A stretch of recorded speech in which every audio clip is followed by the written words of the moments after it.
Donc je reprends pour cette formule. J'ai dit si la moyenne obtenue est supérieure ou égale à 10, donc là, le nombre de crédits est directement 30 crédits. Sinon, le nombre de crédits est égal à la somme des crédits obtenus par chaque unité. Donc c'est la somme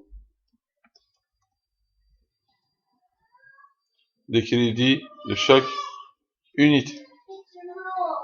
Voilà comment on obtient. Donc il nous affiche systématiquement 30 crédits puisque la moyenne ici elle est supérieure à 10. Je vais faire par exemple un test d'écrire une moyenne inférieure à 10 de 8. Vous allez voir que, regardez bien, voilà par rapport au nombre de crédits. Quand la moyenne est égale à 8 par exemple, il nous donne un 16 nombre de crédits. C'est la somme des crédits acquis calculée dans ces cellules. Voilà par rapport à cette case de crédit obtenu.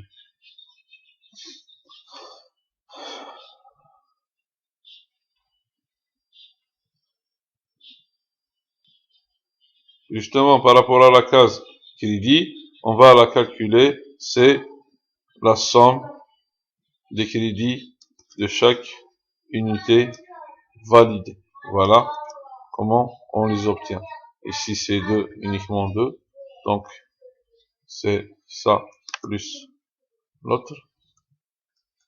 Ok, est égal au nombre de crédits ici, est égal au nombre de crédits de ce côté.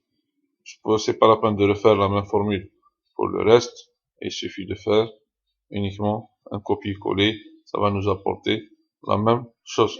Même chose pour la moyenne du semestre. Je vais pas la recalculer. Je vais utiliser directement une formule de calcul.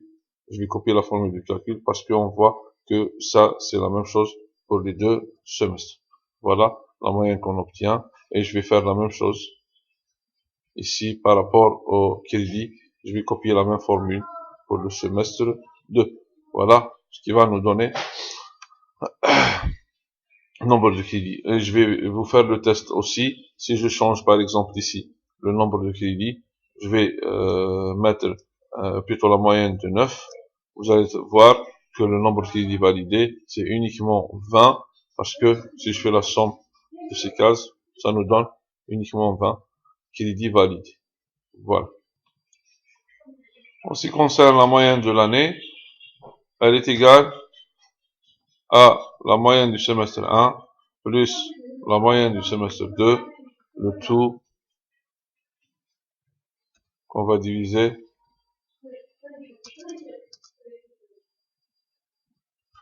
par 2.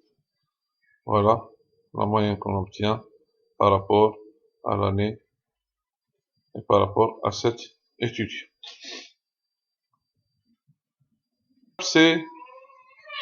La dernière étape, c'est de faire afficher la décision d'admission sous condition ou d'admission plutôt d'ajourner. Là, on a besoin aussi de formule si, donc égale si. Il y a plusieurs conditions. La première condition à valider, c'est si la moyenne générale, la moyenne de l'année, est supérieure ou égale à 10, donc on affiche entre guillemets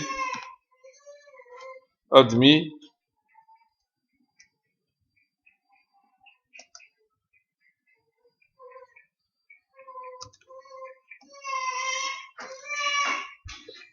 sinon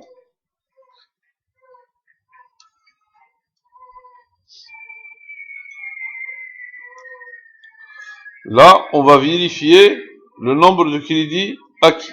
Si le nombre de crédits maintenant si le nombre de crédits acquis dépasse les